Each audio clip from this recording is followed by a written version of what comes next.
gonna fly. The beast is awake, orange, black, and white. Cause when the jungle come alive, who day we ignite and Cincinnati, we gon' rise and in the jungle we unite and dripping orange and black and white. Who day when we fight, live and die in these stripes. Wake up the beast, every game day is a feast. Time to bust it off the leash. In the jungle dripping heat, tigers strike the city streets. East side stand up, west side stand up. If you rapping, who that? Time to put your hands up. Bengals stripes, we in it. New day, new age, yeah, we get it. Cincinnati jungle fit it. Who they in our house, we win it. Orange and black and white, we build it. Earn our stripes, you know we kill it. Bleed our colors, jungle dripping. Nasty, natty, yeah, we lit it. Lit the crowd, get the city loud. Yeah, we feasting now. Fit the pounds, make the city howl. Now we beastin' now. Thunder through the tunnel, from the sideline to the huddle. Stripes we tatted on the jungle when we flex that who they muscle on them. Stripes, Cincinnati, we gon' rise and in the jungle we unite and dripping orange and black and white. All day when we fight, live and die in these stripes. Now who gotta move like it on? Now who wanna move crossing on? Now who wanna move on? If you got stripes and you let the city know you rock 'em, yeah we got 'em, yeah we fought 'em. Like that black and orange upon 'em, Bengal bought 'em, never stop it till the beast and know 'em. Who they rockin' with the diamond stripes, flossin' on the ring. Cincinnati, she's our queen, we gon' show the world who king. Orange in the day, black in the night. Stripes in our veins, sparks gonna fly. The beast is awake, orange, black and white.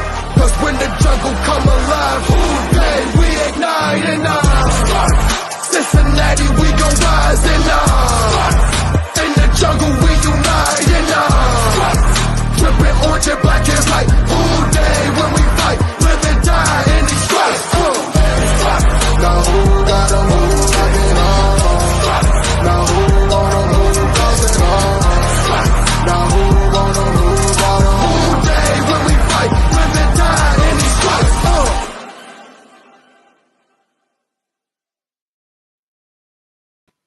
Hey guys, what's going on? Welcome to the show. This is Sports with Strawberry Ice. I'm your host, the Iceman, Jeff Trunapole. And as always, I bring you sports from a West Side point of view right here in the great city of Cincinnati, Ohio, home of Jackpot Joey Burrow, Clark Harris, and the AFC North champion Cincinnati Bengals. Now do me a favor, if you found the show, hit that like and subscribe button, smash that thumbs up. You guys are doing awesome. I'm up to 1,683 subscribers. That is awesome. I appreciate every single one of you guys. Now, as always, we're doing super chats. So if you'd like to contribute to what I'm doing or support what I'm doing, give me a super chat. I would greatly appreciate it. And as always, if you're watching me on Facebook or Twitter and you have yet to subscribe to my channel, please do so. Please go to Sports with Strawberry Ice, hit the subscription button, hit the bell for notification, and every time I go live, you'll be notified. Also, I'm coming to you live, as always, from the Ice Cave. The Ice Cave is brought to you by T Properties. T Properties, quality housing for quality people. Check out the website at www.tpropertiesllc.com for all their rental property management needs and your rental needs. All right, guys, if you missed it earlier today on the channel, I had Mr. Bengal, Dave Lapham on there. He gave me about 30 minutes. He was awesome. Now, as Sammy put in the comments here, Shane Graham will be joining me tomorrow. It's another one I'm going to record, and I'll put it up during the day. So make sure you are subscribed to the channel so you know when these things are happening.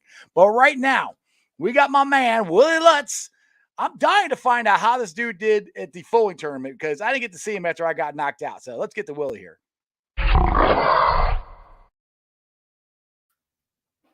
What's going on, Willie? Man, I'm living the dream. I'm here in my office. I've got my new dog Birdie sitting behind me. So if you hear any ruckus, that's all her. Other than that, life's good, man. How about you? Good, man. Good. Just chilling, doing a podcast, talking to Clark Harris on Bengals and Brewers Saturday night, having a couple brewskis with him. And then I got to talk to Dave Lapham today. And then tomorrow I'll get to talk to Shane Graham. Nothing big. Yeah, sounds like things are pretty boring. Yeah, exactly. Yeah. So seriously, how did you do in the Fulling tournament? Because I like I said, I was 1, 2 out of 3, and then I didn't get to see who even won the thing. So here's how ours went. Poorly. And here's why. So our first qualifying round is up against both Trent and Irwin, which fine, we could take a wide receiver. That's no problem. We got them all day long. If you give me, and they gave me Jake Browning, who happens to be the Bengals practice squad quarterback, but mind you, is still an NFL quarterback. Right, yeah. Things went poorly very quickly. During our first round, the dude just threw an absolute missile. Bowling pin pops up, smacks me right in the shin. Oh, I got bruises on my shins too, dude, from already. What a terrible way. Like, they have to find some sort of, like, you should wear shin pads or something, because that is a terrible thing to have happen to you. A bowling pin to the shin is not, it's not for tough guys. It's not, you're not going to be any weaker if you show pain from getting hit in the shin with a friggin' bowling pin. Those things are legit. They're legit old bowling pins. They are solid, dude. Like I said, I got 2 bruises on there. Well, my dumb ass was sitting there. You know what can jam is, where you got to sit there and you got to try to play defense or knock. Yeah. Well, I was kind of trying to do that because I didn't want footballs coming from the other lanes to knock over my pin. So I'm hunched down and ready to go. Not even thinking that, I don't know, dumbass, the pin could come back and hit you in the shin, and did it twice. I'm like, oh my God. Oh, yeah, that is I haven't had many sports injuries in my life, and I wouldn't even consider this a sports injury. But I think what they would have called, it would have been gutsy for me to play through that. And I don't think a whole lot of athletes could play what I played through. Right, exactly. You're just a tough-minded individual there, Willie. Truly, I think a whole lot of other guys might have had their leg amputated. I don't know what they would have done, but they wouldn't have stood out there and lost 4 more games. So who won? Do we even know? I don't know who won. I don't know. I know Sam and DJ made it pretty daggone far into the tournament, because I kept seeing DJ out there just crushing pins, which helps when you pitch at Clemson as well. Yeah. These professional guys throwing should not have been in the tournament. It's ridiculous. Right, exactly. All right, I will get Zach. Do me a favor. You want to do a jersey giveaway? DM me after the show, and I'll work with you on it. Yeah, just give it right to Strawberry Ice. Just give it to me. I'll take it. Yeah. No, we'll do a jersey giveaway if you want to do it tomorrow or something. Just DM me after the show, and we'll work something out. Anyway, so I even asked Clark Harris when we were on Bengals and Brews Saturday night. I said, who won? He goes, I don't care. I didn't. I said, yeah, that's great. I like that. I like that point of view there. Yeah, Clark Harris, whose strategy was, I'm going to start long snapping him. Oh, he was. He was long snapping him and nailing him. I'm like, that's ridiculous. That's the record holder for you. When you hold the world record for longest consecutive snap, you probably got that thing figured out. Like he said, all he does is set records. So there you go. If you guys don't know what I'm talking about, go check out Bengals and Brews podcast this past Saturday night. It was a blast. I was on there. Orange Arrow, Travis from Boogered Up was on there. Go check it out. It was a lot of fun. Anyway, let's get into the Bengals right now. And we just had the draft, and we just had the schedule. So where are you at on both those? You like the schedule? You like the draft? What's your thoughts? Uh-oh. You still there, Willie? I think Willie is frozen. Now you're moving a little bit. It looks like we're called back up. There we go. That little technical glitch. I'm all the way back. It sounds like you're all the way back. Man, I'm good on both things. So when that schedule came out, we were at that event. So I'd already kind of seen some of the leagues. I'm sure you did too. But I was like, you know what? I don't really have a full picture of this thing until I know what it looks like all together. Right. I saw it. I'm like, there are so many fun games and fun spots. Yes. That it's like you knew we were going to be playing good teams all year. Right. But to max out in primetime games, have a couple spots lined up later in the year where they could flex into some, like, if you're crazy if you don't think that I think it's week 15. There you go. There's a schedule. Whenever that December 18th game, that game against Tampa Bay, that game screams flex. There's something. I'll be at that game. Eagles. Oh yeah, I'm sure you will. You and all the snowbirds up here are going to be getting down there for that one. Yes, sir. Yeah. But I saw, in the one game that I think is going to end up being the most interesting out of this, and I'll just start here. I know we had plenty of other things we can talk about, but I want to start here. Go for it. I think there's so much lining up that is going to be interesting with that Halloween Monday Night Football game in Cleveland. Ooh. When I saw this schedule and I saw that game on this schedule, I was like, that is going to be one of those games that defines this season for both teams. I think at this point, reading the tea leaves, it looks like a 6-game suspension for Deshaun Watson.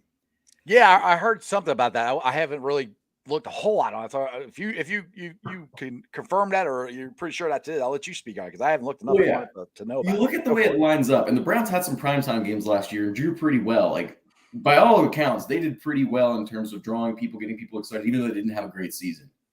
The added excitement of Deshaun Watson should have them in primetime early because people are going to want to see him on the field. There's no primetime games for their first 7 weeks. True. There's no late starts. And when you look at it, like, it's a cookie cutter, just this really easy first 6-week cakewalk to start the year, including opening with the Carolina Panthers. Oh my God, am I alone now? No, I'm still here. Go ahead, keep going. That scared me. I was like, oh man, you can cut back. I didn't know you could do that. But anyways, it lines up really interestingly where they have this cakewalk schedule. You look at the way these teams line up, and the league knows these teams have some bad blood. Even in that Week 18 game where the Bengals were playing with all their second and third stringers, you could just feel Kevin Stefanski on the other side. He was coaching with a vengeance. Zach Taylor was coaching to win. There's just a lot of bad blood, man. I think these two teams are on a collision course in some sort of way for this division. And whether it manifests this year or down the road, I think these teams are going to come into this game, have it circled and note, this is how we're going to set the tone for the next half decade of AFC North football. Oh, absolutely. And my curiosity is when he comes back, when he's playing, is how rusty is he going to be? Because he's going to be rusty. Yeah. I don't care, but he's a great quarterback. There's nothing against his skill level or anything. He's a great quarterback. I mean, Jamar Chase, he took a year off football last year, and he had the drops at the beginning in preseason and all that stuff. He's going to take a year off football and be suspended for 4, 5, 6 games, however long it is, and then he's going to start playing. And that's where I'm like, I don't know if he's going to be guns a-blazing right off the bat. Maybe he will be, but I'd be kind of surprised. Well, here's what I don't want to take Bengals fans down a bad timeline. And I do this every now and then where I just put people in some dark spots because I was there for the dark days and all of you were too. Yep. I know who listens to the show. Y'all are the Bengals fans. You know this. You're Cincinnati sports fans. Deshaun Watson's first game as an NFL quarterback was in primetime in Cincinnati against the undefeated Bengals on Thursday Night Football. And he went down the field and shoved it down our throats to win that game and break the undefeated season in 2015. Why you gotta bring stuff up like that, Willie? I'm just saying. It makes for a very interesting parallel when we look at what this year's Bengals are expected to do.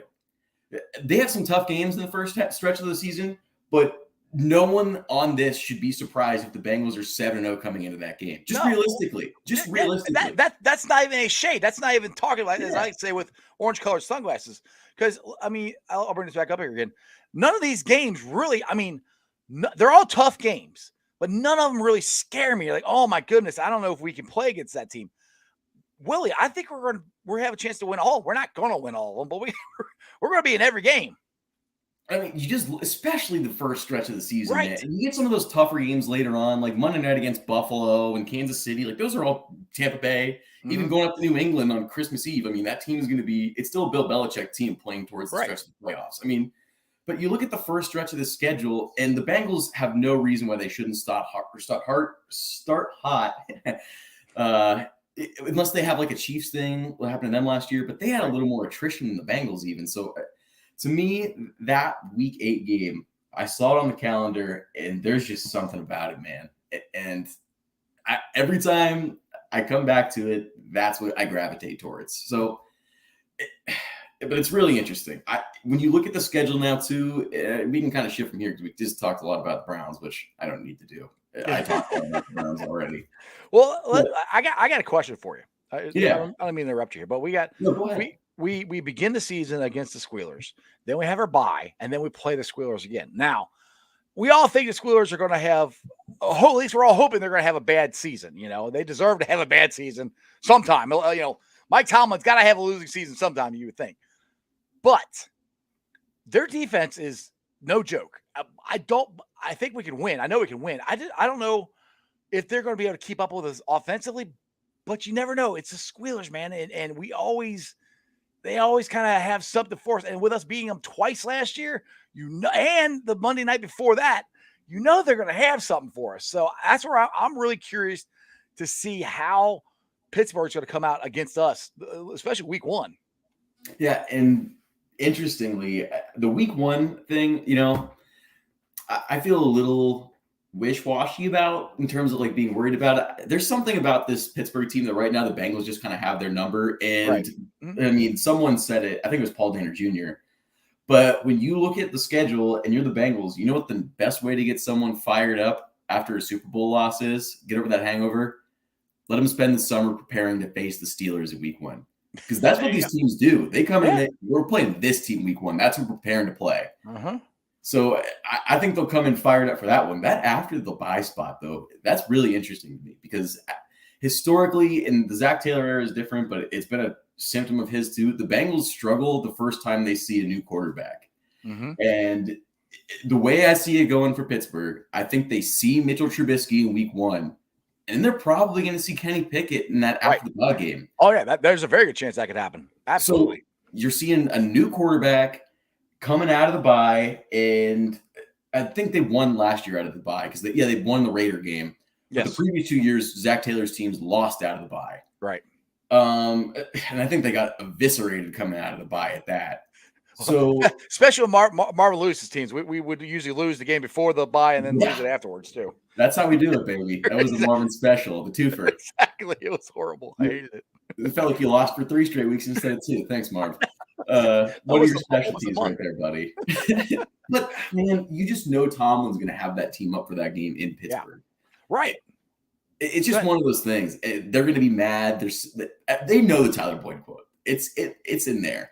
Because you don't forget those kind of things. So, I don't know. You're totally right. That's going to be a really interesting spot. I'm just – like I said, on paper, we're better. On paper, we're more talented. It's really not even close to me, especially our offensive players versus theirs. It's not even close. But it's still the Steelers, and it's still an AFC North title game or AFC North division game. It's going to be interesting to watch. The other one I'm really curious to watch. You already mentioned Tampa game, but the one I want to really can't wait to see is the one here, Buffalo.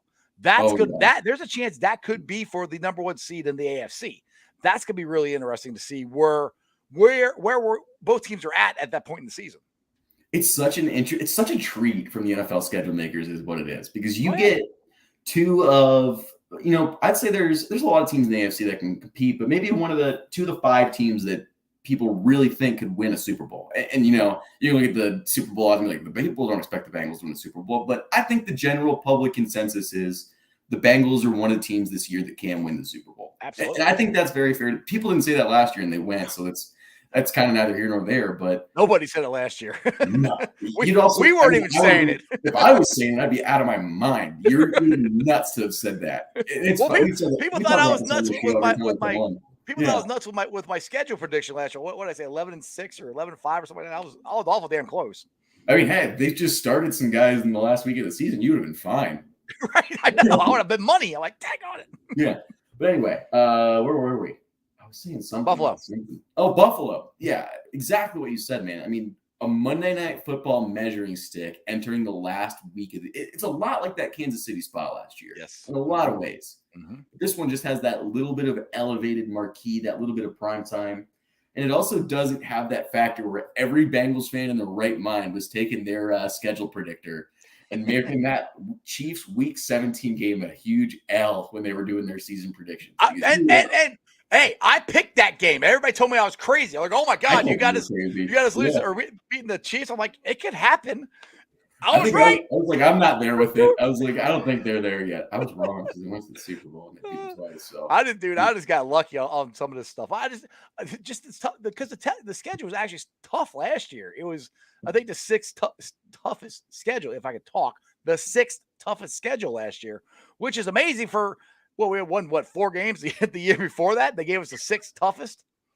I mean, that's just the schedule makers. It's not one of those intentional things. Like you kind of wish it could be like a little bit more league against the Bengals, but it's such a formula that like you're like, we just got hosed because we got hosed. There's nothing you can really do about it. Right, exactly. Now another one I'm kind of looking forward to because they're playing it on NFL Network right now is the Jets game. Where is that one at? It's the week 3. That one, for me, it's a revenge game because there's no way in hell we should have lost to the Jets last year. And they're going to be better. And I don't think that the Bengals should sleep on them because they're a lot like the Bengals were last year. Young, upcoming team, young quarterback in his 2nd year. Now they got CJ Uzomah, so he's gonna do a lot of parallels, saying, "Hey, we did it last year with the Bengals. We can do it same thing here." So that's when I'm going to be very interested to see how the Jets are playing, and just if the Bengals are really got that mark, like, okay, you guys beat us last year on a bullcrap call, but we also played bad. But I'm curious about that one as well. So I don't know if anyone here is going to clip me and tag me or whatever, but I think we might be in the trust 3. I think we might be all right to say this. I'm going to take you down a little road again. Do you remember last year, Wink Martindale had some comments to say about Joe Burrow and Jamar not ready to give him his jacket yet? Oh, yeah. I remember. These guys see things, and these players feel certain ways about certain kinds of things. I think, and people can say CJ's toting the company line. He gets paid by the Jets now, but I'm just telling you, these Bengals players see media clips, and they read into things, and it is not going to be something they forget that CJ Uzomah said he hasn't seen a young team with work ethic like that in a while. I said the same thing. It's one of those things, man. Like, I really loved CJ during his time here, and I really, really think he can do a lot of positive for that Jets team. Mm-hmm. But to think there's not a little bit of vinegar that comes with not, shouting out your former teammates who you went to war with, who you said all these things about, and, they viewed you as a leader, and they thought that, you were kind of the guy that, like, you didn't have everyone had each other's backs, but he also just, like, stood on the podium and represented you. Yep. For him to just kind of, like, seemingly be like, I don't know, that was last year and this is this year, and this team's, like, we're way more connected and closer. I just think that'll sit with some guys a certain way, and it'll add a little extra chip. Mm-hmm. I don't know for certain. I just think there's going to be a little more juice in that, combined with the fact that they lost that game in such frustrating fashion last year. I think they're going to get up for this Jets game. Dude, you took the words right out of my mouth when CJ said that last week. And I'm like, everybody kind of got out there like, oh, you're reading way too much into this. I'm like, it's not that. I think CJ intentionally meant to throw shade at his old teammates, but he did. He also keeps doing it in the exact same way. Like, it's over and over. I don't know. I can't speak for other guys, but I don't know. You don't see. Well, they're not really going to say anything. I don't think. I mean, maybe after the game's over, if we win, maybe they'll say something on it. But that was my whole point. Everybody kind of jumped on me like, it's not that big of a deal. I'm like, is it really? Because I mean, these guys look for any type of edge or anything to go. Oh, okay. So those guys work harder than we did. Okay, I got you. Okay, let's go see. Let's go prove it on the field. That's just what I think, man. Yeah, that's what I just think, man. I like I said, I said it last week, and people said I was overreacting, but I'm like, Here's what I'll tell you. You guys might think that these football players are superheroes. They might be your hero. They might be, superstars, celebrities. Every single one of these guys has a Twitter account. They all use it the same way you use it to an extent. They all flip through it. They all see the same stuff you see. Mm-hmm. So if you don't think they saw something like that about someone who they were very close with, think again. Right. I couldn't agree more with you. I mean, I kind of said the same thing here. I mean, it's just like I said, and try to what CJ said. I don't think CJ actually meant it the way it came out. I think he was trying to hype up his team, but the way he said it, and everybody's like, oh, and it wasn't taken out of context. I got the whole clip. I got a video of it, of the whole clip of what he said. It wasn't taken out of context. That's what he said. He said it's the best, hardest working young guys he's seen since he was a rookie, So he just skips over Joe Burrow and Jamar Chase, T. Higgins. He didn't even talk about them. He's talking about when he was a rookie, and that was a while ago. So whether he meant to or not, it was shade thrown, and that's something where Joe Burrow and Jamar Chase are going to be like, all right, we'll see. It's like, good to know. We'll keep that in our back pocket. Right. Yeah, One of those things. Exactly. All right, so we got the Jets game. Let's get back to some more to schedule here a little bit. What will be? We're going to talk about the Jets, Buccaneers. Should we talk about party weekend in New Orleans? Go for it, dude. I would love to be going to that game, but I don't think I'm going to make it down there. But go ahead. So let's just do this. If you show up to that game completely hungover and you get in the door, and it'll be Central Time, to New Orleans at noon, no one's going to be like upset. Like, we'll all get it. We know. That'll be the fact that and this won't even be as much about football as it will about the schedule makers. The fact that the league went ahead and made that game at noon, I don't know who's getting punished here. But here's what it's going to be. Saints fans are diehards. They're going to be there. They're going to be loud. They're going to be doing their thing. A lot of those Saints fans are also going to be LSU fans. There's going to be a lot of Bengals fans there. You know what the Bengals and LSU have in common right now? Obviously a lot. Only those two guys that, like, you know, are selling a lot of jerseys. You might have heard of them. Some J name. I don't know. Yeah, God, Jamal, Johnny, Jimmy, Joe, Jacob. It's Joe. Well, Joe Burrow.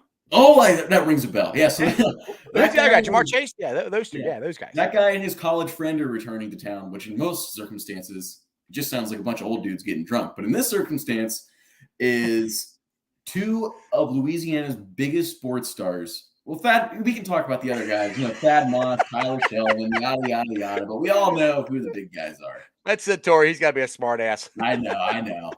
But, like, you just know these Bengal fans and these LSU fans are going to be out on Bourbon Street just getting absolutely housed the night before this game. Because there's a bunch of people I know have already booked Airbnbs for this weekend. I'm going down. It's my mom's birthday weekend. She's going down. Everyone's going down to New Orleans to get smashed with LSU fans. So it's just going to be such a hungover environment. But at the same time, I think that game is going to be super fun. Yeah. I think that the Saints fans will be in good spirits because, like they're a good team-ish.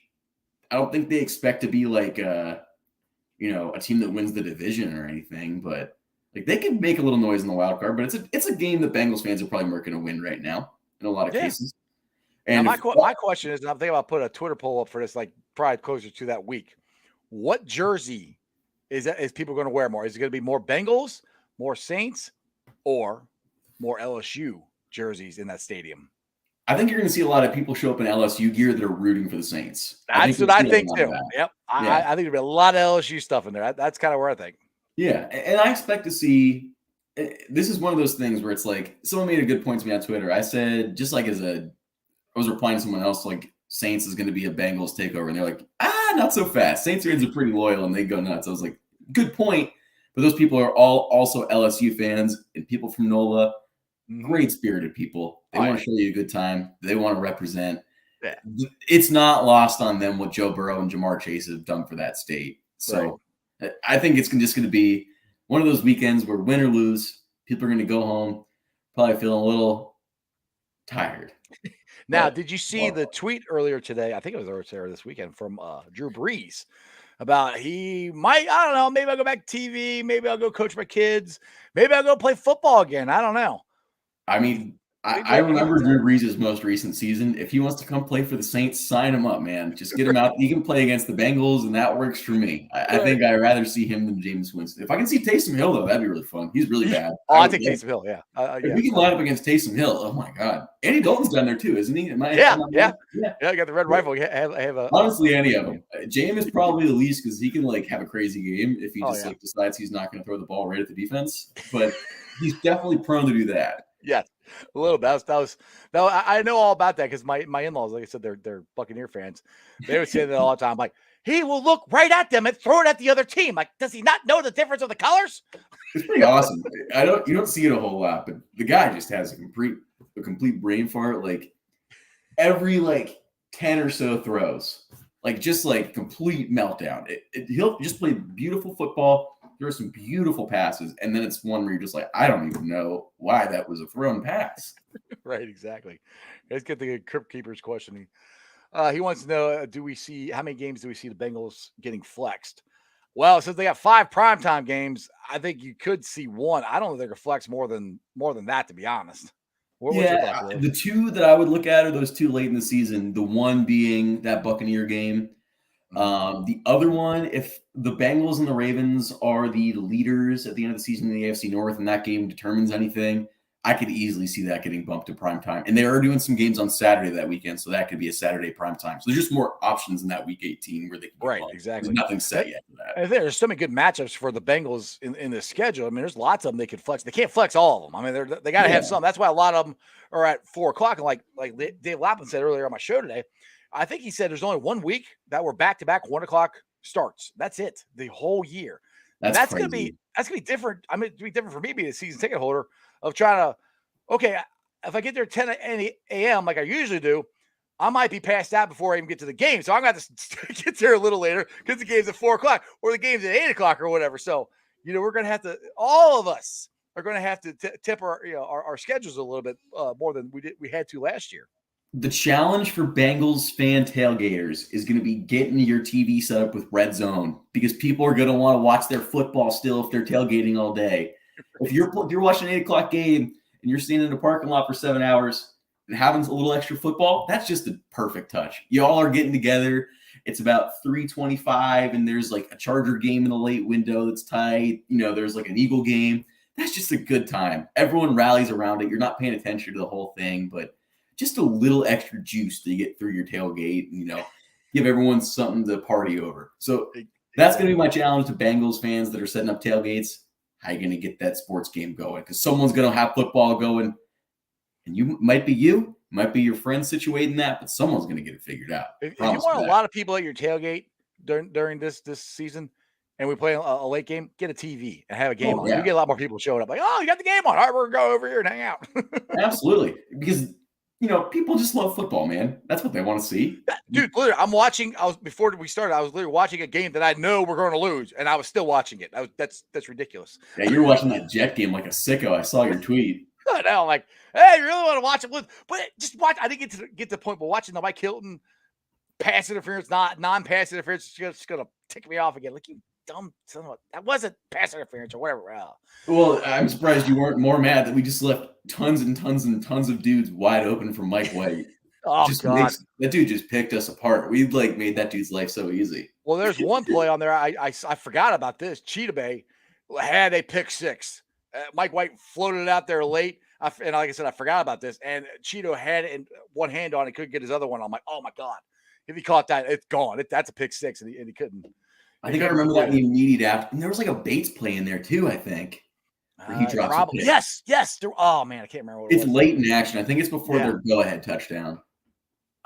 It might have been another interception that I don't remember. I have to, like I said, the game's on right now. At least it might be over by now. I didn't get to finish watching it. So, all right. So we talk a lot about the schedule. Let's talk about the AFC North right now and how it's going to be a gauntlet, regardless of what we think about the Steelers. And I said, I think the Steelers are probably going to be better than we all think they're going to be. Maybe they're going to completely suck. I don't know. But the Ratbirds are going to be good. The Browns are going to be good. No matter who their quarterback is, the Browns are going to be good. How tough of a conference is this going to be for us to win this thing this year, Will? Because I think we got a shot at winning it and getting the number one seed, but it ain't going to be easy. The conference? Mm-hmm. That's going to be pretty tricky. Mm-hmm. The conference and then the division and the conference against it. Yeah. So here's what I'll say.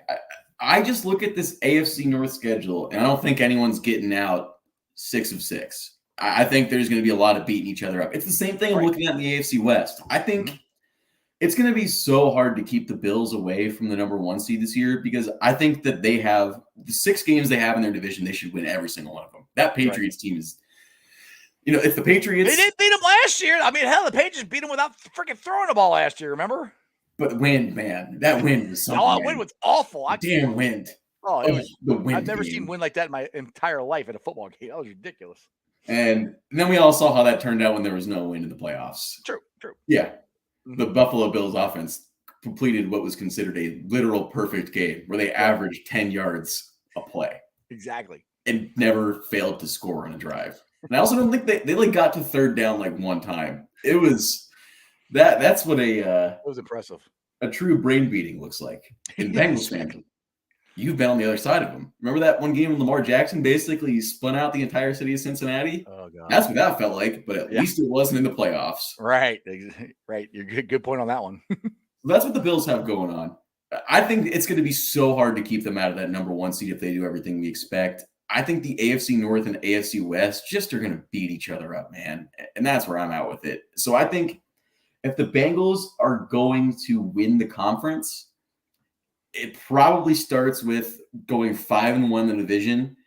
And then it probably includes you probably got to win at least 2 of 3 against Tampa, Buffalo, and Kansas City. At least. Like, that's probably what that looks like. And also, I think it also comes down to getting off to a good start. We need to at least be 3-0 because Yes. there's a good chance we could be 4-0, to be honest. If you look back at the beginning of this thing here, 'cause we got, I think the Squealers, Cowboys, Jets, and Dolphins are all winnable games. I'm not going to say easy wins or anything, but there's a very good chance we could be 4-0 rolling into Baltimore. And that would be very interesting if we are. And that's, to me, you got to get off to a good start to have any shot of winning this division or anything like that. I completely agree. I think when you look at the schedule, like I said, I think I said this a little bit, but I didn't really say it in a concrete fashion. You got to win early. Like, right. There are just your easier games come early, and then you're going to have that. And that's when you're going to be your healthiest too. That's when you're going to have most of your troops. So when you look at the way this schedule is going to work, and they did win big games at the end of last year, and that's why it kind of lines up for them nice too, is because if they don't win those same games, they're going to have a little more padding if they can win some of these easy ones early. So yeah, starting off, it's such a hard formula to number one in the conference, but in the division, you can do it. Like, you just have to go 5-1, in my opinion, in this division, and you'll probably win it. Yeah, and that's doable. And I'm not even throwing shade. That is doable for the Bengals because just look at what they did last year, and with the weapons that we added on defense and the weapons on the offensive line, call them the glass eaters. Like, Willie, we only got to worry about one spot on the offensive line. How cool is that? I mean, Joe Burrow could actually sit back there and take a 7-step drop. I mean, that they wouldn't even thought about that last year. Joe Mixon will actually have holes to run through. So, I mean, there's a lot of, as long as everybody, and I keep prefacing it this way, you got to stay healthy. If we're not healthy, all bets are off. You never know what's going to happen. But those are things that we can do this. This can happen. So people in the comments, you might say I'm crazy, but I think that left guard job, by the way, is getting won by our boy Cordell Volson. I'm bought in. I think he's got it. I'll tell you this. Now, Dave Lapham said this on my show earlier today, that I cannot remember the kid's name, but there is a non-drafted Ben Brown from Ole Miss. Yes.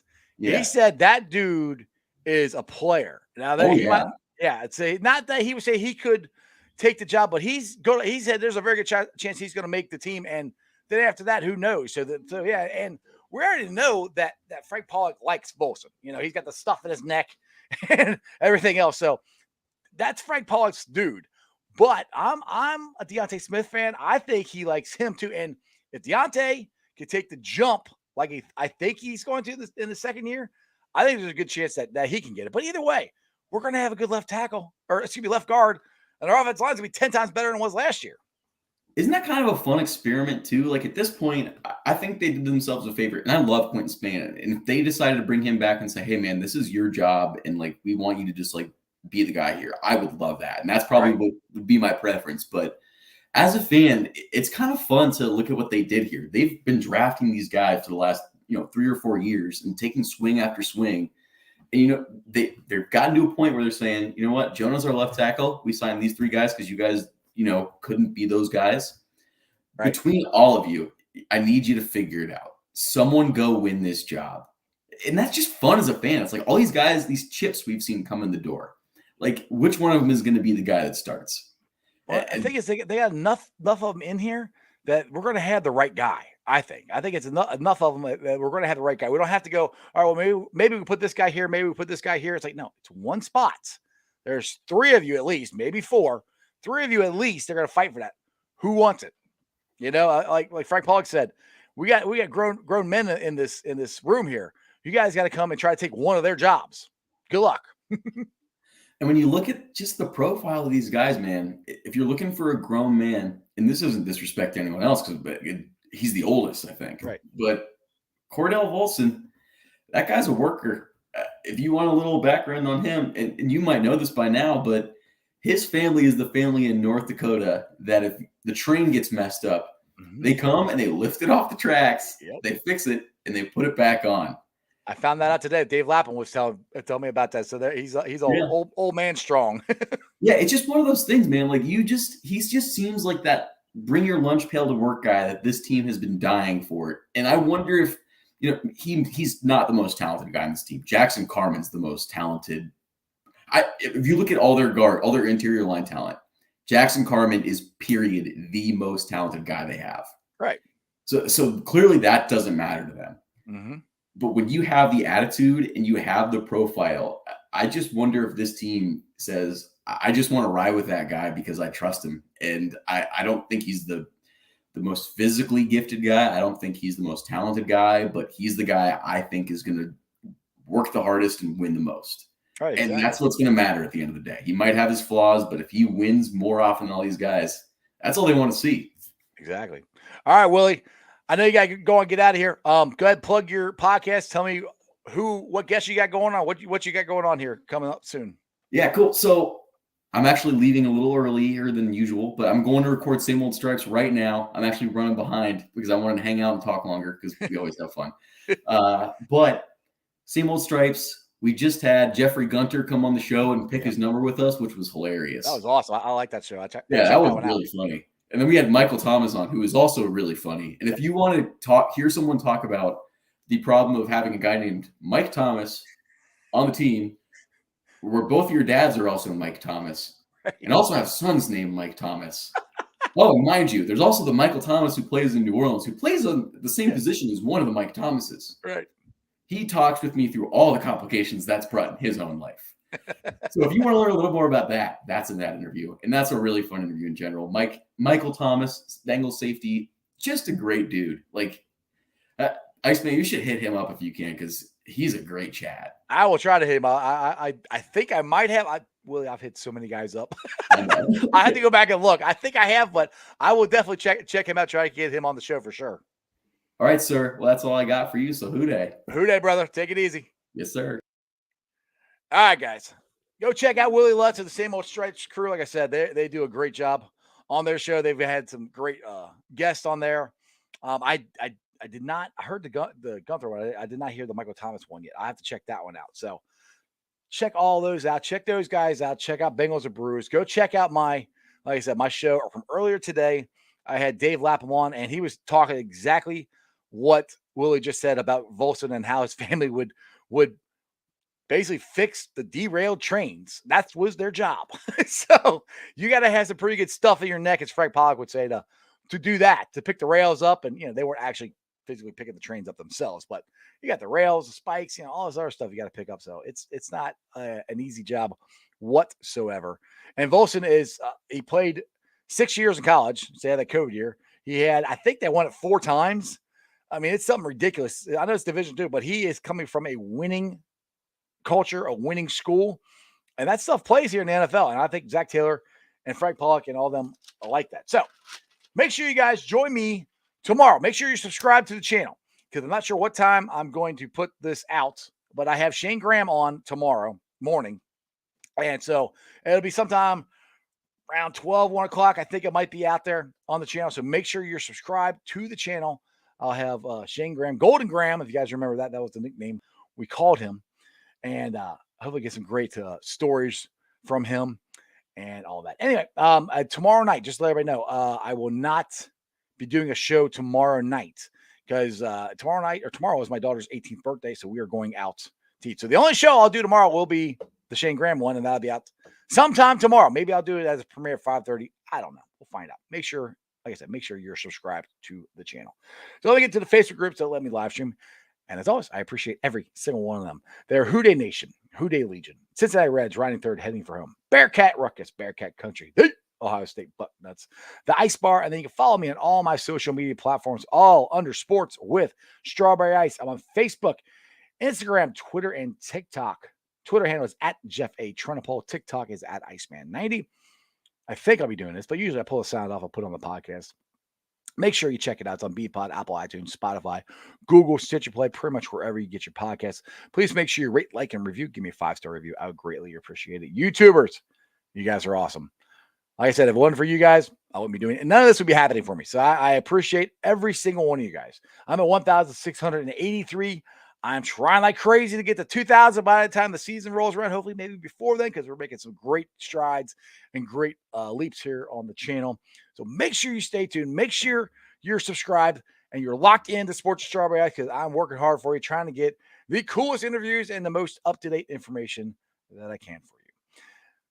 And as always, I say I got to change this thing here, because my full disclosure, my Stripes video, somehow I lost it and I had to go download it, and it's up on a different platform right now than it normally is. So that's a little weird. But I got it up. So you guys ready? As always, other than that, that's just sports, baby. See ya!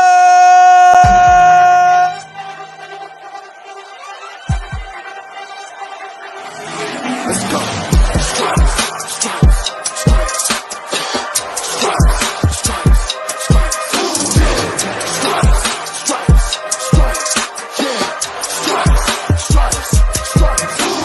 Orange in the day, black in the night. Stripes in our veins, sparks gonna fly. The beast is awake, orange, black and white. Cause when the jungle come alive, day we ignite and Cincinnati, we gon' rise and in the jungle we unite and dripping orange and black is like day when we fight, live and die in these fights. Wake up the beast, every game day is a feast. Time to bust it off the leash. In the jungle dripping heat, tigers strike the city streets. East side stand up, west side stand up. If you rapping who they, time to put your hands up. Bengals stripes, we in it. New day, new age, yeah, we get it. Cincinnati jungle fitted. Who they in our house, we win it. Orange and black and white, we build it. Earn our stripes, you know we kill it. Bleed our colors, jungle dripping. Nasty, natty, yeah, we live it. Lit the crowd, get the city loud. Yeah, we feasting now. Fit the pounds, make the city howl. Now we beastin' now. Thunder through the tunnel, from the sideline to the huddle. Stripes we tatted on the jungle when we flex that who they muscle on them. Stripes. Cincinnati, we gon' rise and in the jungle we unite and dripping orange and black and white. All day when we fight, live and die in these stripes. Now who gotta move like it on? Now who wanna move dancing on? Now who wanna move on? If you got stripes and you let the city know you rock 'em, yeah we got 'em, yeah we fought 'em like that.